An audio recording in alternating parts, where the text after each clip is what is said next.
Good morning दोस्तों, जय हिंद जय भारत। मेरा नाम है देव शुक्ला। दोस्तों, आजकल अभी हमारे बीच काफ़ी सारी न्यूज़ फैल रही है जो कि सच भी है कि यूएस प्रेसिडेंट डोनाल्ड ट्रंप ने अभी इंडिया पर कुछ सैंक्शंस लगाए थे जिन्हें हम टैरिफ कहते हैं। तो एक टैरिफ लगे थे और अब एक नया उन्होंने झटका दिया है फिर से हमें, जिसको हम कह रहे हैं कि H-1B वीज़ा।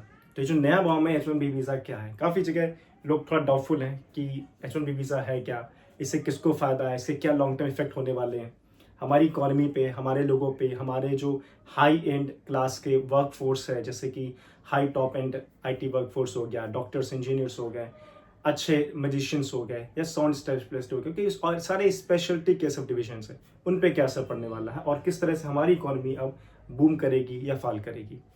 टैरिफ का असर भी हम देख रहे हैं कहीं ना कहीं कि पड़ रहा है, जिसको कम करने के लिए GST 2.0 लगाया गया है, जिसके थ्रू गवर्नमेंट ऐसा उम्मीद कर रही है कि कुछ ना कुछ यहाँ पे, चूँकि GST रेट कम हुए हैं तो लोग अपनी आमदनी से बढ़ के ख़रीदारी करेंगे, चीज़ों को खरीदा करेंगे, जो बेसिक चीज़ें हैं कम्युनिटी कम हुई हैं। तो कहीं ना कहीं क्या देखते हैं इसका पड़ता है, वो आगे समय बताएगा। बट फिलहाल H-1B वीज़ा क्या है, उसके क्या असर पड़ रहा है अभी, वो एक थोड़ी सी एक चीज़ है जो कई लोगों को अभी थोड़ी क्लियर नहीं हुई है। आइए डिस्कस करते हैं उस पर। देखिए दोस्तों, H-1B वीज़ा एक प्रकार का ऐसा वीज़ा है जिसे हम नॉन इमिग्रेंट वीज़ा भी कहते हैं। ये अमेरिका प्रोवाइड कराता है उन वर्कफोर्स को जो उसके बाहर के देशों में लोग रह रहे हैं, जो काफ़ी हाई एंड स्पेशलिस्ट हैं अपने अपने वर्क फोर्स में, जैसे टॉप क्लास के best of the mind engineers हो गए, डॉक्टर्स हो गए, आर्टिस्ट हो गए, इस तरह के लोगों को प्रोवाइड करता है। तो वो लोग अपना H-1B वीज़ा के थ्रू अमेरिका में एंट्री करते हैं और अपना काम करते हैं। तो H-1 वीज़ा का काम ये है कि वहाँ की जो बड़ी बड़ी कंपनियाँ, जैसे अमेजन हो गई, गूगल हो गई, एप्पल हो गई या और भी तमाम सारी कंपनियाँ हैं, तो कुछ बेसिक नाम है जो काफ़ी एक लाइमलाइट में रहते हैं, बाकी और भी इससे बड़ी बड़ी कंपनियाँ, अच्छी अच्छी कंपनियाँ रन कर रही हैं। तो वो क्या करती हैं, H-1 वीज़ा के थ्रू बाहर के देशों से, इंडिया हो गया, एशियन कंट्रीज़ हो गया, चाइना हो गया, जापान हो गया या अदर अफ्रीकन कंट्रीज़, इन सारे ही देशों से को एक H-1B वीज़ा प्रोवाइड कराती हैं, जिसके थ्रू वो गवर्नमेंट ऑफ यूएस को कुछ पैसा देती है और अपने यहाँ पे इन देशों पे एक हायरिंग करती हैं, जो हायरिंग के बंदे उस वीज़ा के थ्रू अमेरिका में उन पर्टिकुलर कंपनी में जाके काम करते हैं। ये है पूरा H-1B वीज़ा का प्रोसेस। अब H-1B वीज़ा का प्रोसेस ये हो गया। अब इसमें क्या बॉम्ब गिरा है, बॉम्ब इसमें ये गिरा है डोनाल्ड ट्रंप साहब ने कि इस H-1B वीज़ा की जो फीस है, हालांकि पहले स्पेकुलेशंस थे कि वो फीस, चूंकि वो पर ईयर $100,000 पड़ेगी, करीब 90 लाख होता है, क्योंकि अभी डॉलर का रेट आज के हिसाब से देखिए तो 88 कुछ लाख रुपए $1, तो सब फीस है, फॉर्म की फीस, हम मिला जुले के 90 लाख हम मान लेते हैं। तो $100,000 इक्वल टू 90 लाख रुपए अब पर ईयर नहीं देने, ऐसा पहले था, जब अभी 2-3 दिन पहले जब बम गिराया था डोनाल्ड ट्रंप साहब ने। अब ये है कि बस एक बार उस कंपनी को प्रोवाइड कराना 90 लाख रुपए H-1 वीज़ा के थ्रू गवर्नमेंट ऑफ यूएस को, और फिर वो अपने जो नया अब पूल बनेगा H-1B वीज़ा का एप्लीकेंट्स का, उनमें वो एंट्री करा सकते हैं और अपने यहाँ काम पे दे सकते हैं।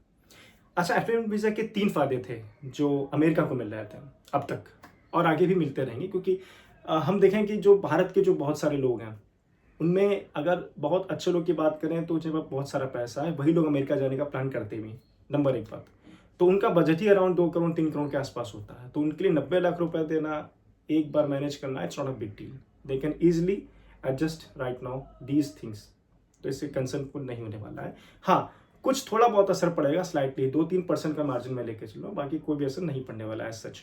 हाँ, अगर ये पर ईयर कैप होता $100,000 का, पर ईयर 90 लाख पेमेंट का, तो इशू एक हो सकता था। दूसरा, अमेरिकन कंपनियों को 3 फायदे होते थे H-1B वीज़ा के। पहला फायदा कि अमेरिकन कंपनियों को जो यूएस में वर्कफोर्स नहीं मिल पाता है, जो एक टैलेंटेड माइंड नहीं मिल पाता है, क्योंकि यूएस का जो माहौल है आप देखो तो वहाँ पे जनरली लोग हायर डिग्रीज क्यों नहीं भागते हैं, वो अपना basic high school 12th complete करते हैं, then they go for some skills and अपना स्टार्टअप में कुछ वेंचर आउट करते हैं। तो अमेरिका जो कंपनियां हैं, सॉफ्टवेयर इंडस्ट्रीज बड़ी बड़ी बनी हैं, कुछ भी हैं, तो वो क्या करती हैं, उस गैप को, जो यूएस में जो गैप फिल होता है, तो उसको फिल करती हैं H-1B वीज़ा के थ्रू, बाहरी कंट्रियों से हाईली टैलेंटेड लोगों को अपने यहाँ बुला के अपने काम करा के। दूसरा, उनकी कंपनियों को एक एज मिलता है कि उनको एक इंटरनेशनल कोलैबोरेशन करने को मिलता है, दूसरे देशों के कल्चर, दूसरे देशों के टैलेंटेड माइंड्स के थ्रू, तो एक नया आइडियाज़, नया जनरेट होती हैं चीज़ें। अब तीसरा क्या है कि वहाँ पे कॉम्पिटिटिव माहौल एक्चुअली बना रहता है हमेशा, क्योंकि कोई जापान से है, कोई चाइना से है, कोई अफ्रीका से, कोई मिडिल ईस्ट से, कोई रशिया से है।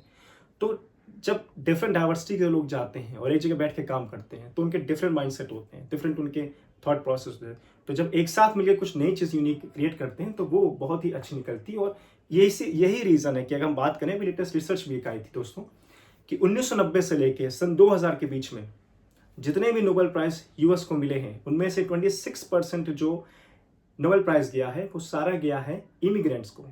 इमिग्रेंट्स ने जो बाहर के देशों से यूएस में रहने गए थे, उन लोगों ने 26% स्टेक क्लेम किया नोबेल प्राइज को विनर करने में।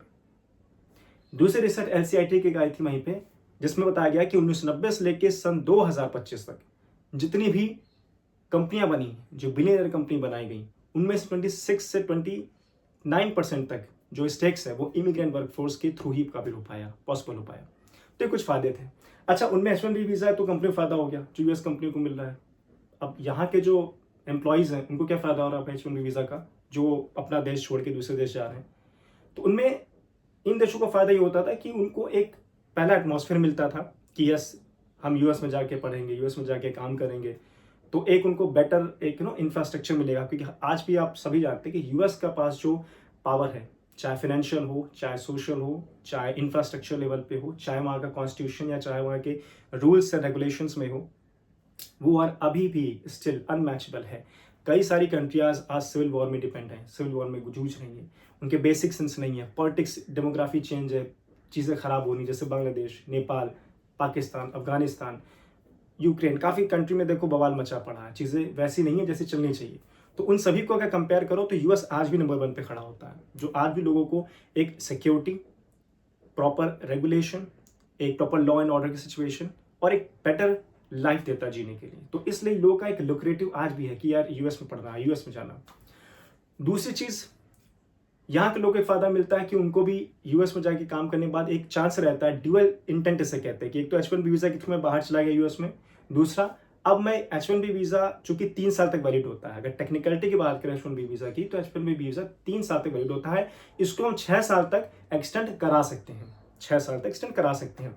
तो लोग क्या करते हैं यहाँ पे जनरली कि 3 साल तक H1B वीज़ा का यूज़ करते हैं, जॉब करते हैं, पढ़ाई करते हैं, whatever they are doing, it's their own concern.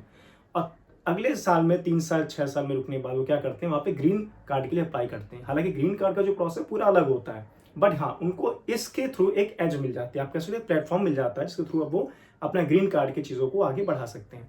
तो ये एक फ़ायदा मिलता है, इसलिए काफ़ी लोग का liquid US H1B visa and all that thing.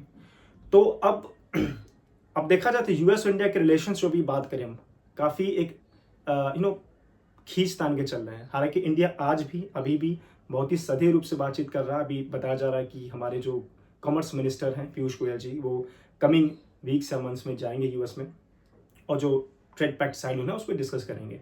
तो यूएस और इंडिया के बीच में आज जो चीज़ें हैं वो कहीं ना कहीं इंडिया मैनेज किए हुए हैं। इंडिया बहुत तरीके से संभल के बातचीत कर रहा है, कोई भी रिटेलिएशन नहीं कर रहा है। जबकि रिटेलिएशन देखा जाए तो शायद हम अब तक कर चुके होते अगर हमारे दिमाग में चीज़ें ना चल रही होती, क्योंकि ट्रेड पैक्ट जो ट्रेड टैरिफ जो लगाया है डोनाल्ड ट्रंप साहब ने इंडिया पे, करीब 50% हो गया अब तो उसके थ्रू हमारा जो एक जो माहौल था इंडिया में अर्निंग का, वो कहीं ना कहीं डाउन हुआ है। आप बात करो तो जितने हमारी साउथ स्टेट्स हैं, हमारा झींगा का व्यापार हो गया, कॉटन का व्यापार हो गया और इंपोर्ट एक्सपोर्ट चमड़े का हो गया, ये सारा कुछ हॉल्ट कर गया।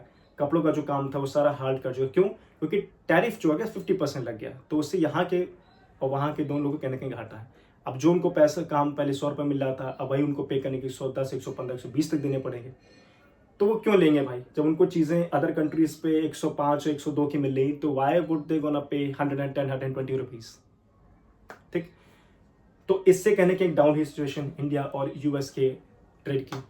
दूसरा, अब ये जो H1B वीज़ा गिरा है बम, इससे कहना कहीं जो एक हाई एंड माइंड है इंडिया का, वो जो शिफ्ट कर रहा था वहाँ पे, उस पर कहना कहीं एक थोड़ा मिस बैलेंस होगा थोड़े समय के लिए। हालांकि चीज़ें लॉन्ग टर्म में अपने आप बैलेंस हो जाती है, क्योंकि जैसे चीज़ें बढ़ती हैं वैसे चीज़ें अपने आप ऑटोमेटिकली एडजस्ट होने लगती हैं। तो लंबे समय के देखें तो ना ही H1B वीज़ा के गिरने से, ना गिरने से कोई इंडिया में दिक्कत होने वाली है, और ना ही ट्रेड पैक्ट से, ट्रेड टैरिफ के चीज़ें बनने से।